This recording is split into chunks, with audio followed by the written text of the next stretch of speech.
রাহিম। আমি মোহাম্মদ মোস্তাফিজুর রহমান মুস্তাক, সাবেক অর্থ সম্পাদক, বাংলাদেশ জাতীয়তাবাদী ছাত্রদল কেন্দ্রীয় সংসদ।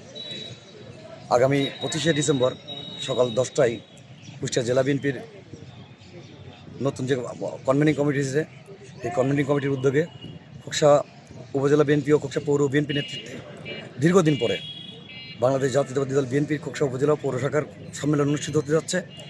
নেতাকর্মীরা দীর্ঘদিন পরে এই যে সম্মেলন অনুষ্ঠিত হচ্ছে, নেতাকর্মীরা অত্যন্ত আগ্রহ এবং উচ্ছ্বাসের সহিত এই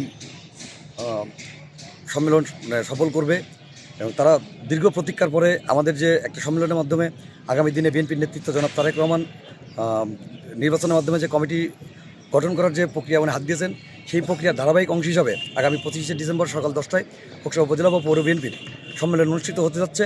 বিএনপির সর্বস্তরের নেতাকর্মীরা বাঁধভাঙা উচ্ছ্বাসের সহিত এই প্রোগ্রামে অংশগ্রহণ করবে এবং প্রোগ্রামকে সাফল্যমণ্ডিত করবে।